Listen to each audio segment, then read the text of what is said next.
अस्सलाम वालेकुम, मेरा नाम है शैज़ल बरकी और मैं पार्टनर हूँ क्राउन 1207 एलएलपी में। अब बहुत से मेरे दोस्त और मेरे साथी मेरे से सवाल पूछते हैं कि अच्छा लॉयर कैसे चुना जाए और क्या-क्या चीज़ें एक अच्छे लॉयर में होनी चाहिए। तो उनको मैं कुछ उनके सवाल के जवाब में मैं कुछ उनको पॉइंटर्स जो है वो बताता हूँ। और सबसे पहले तो आपको ये जानना है कि आपका जो केस है या आपकी कानूनी चाराजोई जो है वो किस नौइयत की है। सबसे पहले अगर क्रिमिनल लॉ का आपका केस है तो आपको एक क्रिमिनल लॉ एक्सपर्ट चाहिए जो कि क्रिमिनल लॉ में प्रैक्टिस कर रखता हो।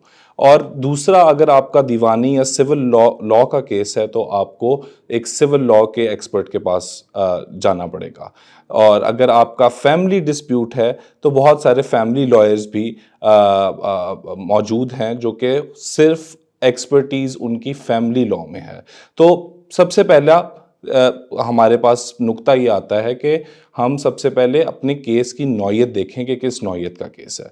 दूसरा सबसे बड़ा सवाल जो पोटेंशियल कॉस्ट है, just like any other service, जिस तरह आप हस्पताल में जाते हैं तो आपको एक कुछ महंगे लॉयर्स महंगे आपको डॉक्टर्स मिलते हैं, उसी तरह कुछ आपको कॉस्ट इफेक्टिव डॉक्टर्स भी मिल सकते हैं। तो पोटेंशियल कॉस्ट दूसरा पॉइंट है जो हमें मद्देनज़र रखना चाहिए कि एक मेरे केस में किस नौइयत की कॉस्ट इन्वॉल्व है जिसका मुझे लॉयर चाहिए।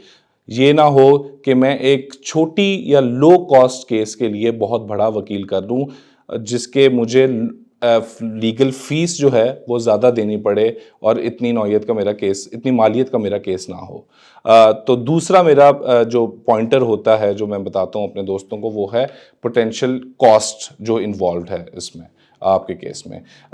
तीसरा बहुत अहम और बड़ा ज़रूरी जो नुक्ता है कि आप एक क्लाइंट को अपने लॉयर के साथ कंफर्टेबल होना चाहिए, जिस तरह आप अपने डॉक्टर के साथ कंफर्टेबल होते हैं। तो एक कंफर्ट लेवल जो है वो बहुत ज़रूरी है किसी भी लॉयर को चुनने में। क्या उसकी पर्सनैलिटी है, वो आपको ऊंची आवाज़ में आपसे बात नहीं करता या आपको डिमीन नहीं करता।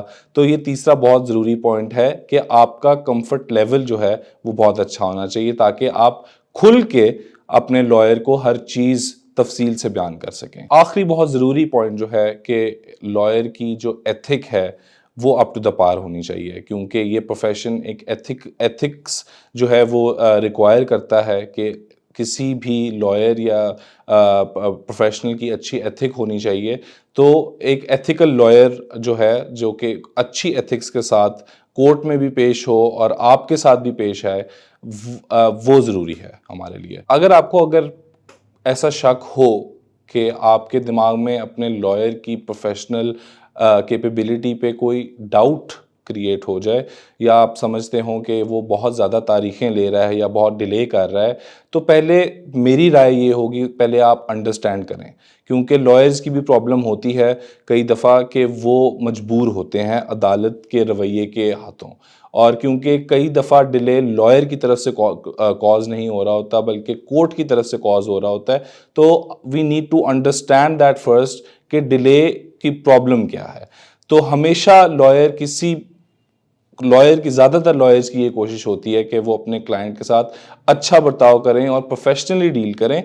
लेकिन कई लॉयर्स ऐसे भी मौजूद हैं जो कि अपनी तरफ से डिले करते हैं, अननेसेसरी डिले करते हैं केसेस, और उनका ख़ास ख्याल रखा जाए। लेकिन पहले पहले देख लिया जाए, पहले अंडरस्टैंड कर लिया जाए कि प्रॉब्लम कहाँ पे लाया करती है। अगर आप अपने लॉयर की परफॉर्मेंस से नाखुश हैं in the middle of your case और काफ़ी तवील अरसा गुजर गया है कि कुछ अपडेट आपको नहीं मिली या कोई केस में प्रोग्रेस नहीं हुई अभी तक, तो अपने लॉयर से पहले आप कंफर्म करें कि क्या उसकी क्या वजह है कि अभी तक प्रोग्रेस क्यों नहीं हुई।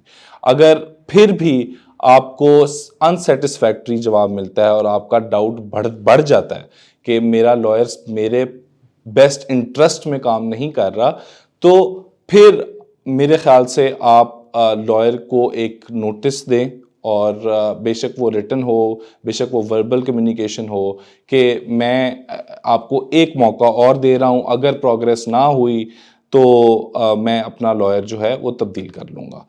تو آئی تھنک آپ کو یہ ایک پروسیس جو ہے وہ فالو کرنا چاہیے before changing your lawyer, because lawyers جو ہیں اگر پرانے لائر ہیں تو وہ آپ کو کیس کو سب سے اچھے طریقے سے جانتے ہیں، آپ سے بہتر جانتے ہیں کیس کو، تو ان کو تبدیل فوری سے کرنا جو ہے وہ ایڈوائزبل نہیں ہے۔ اگر کوئی آپ کے اور لیگل سوالات ہیں تو آپ درج ذیل ای میل ایڈریس پہ ہمیں ای میل کریں، ہم کوشش کریں گے ہم اس کو ایڈریس کریں۔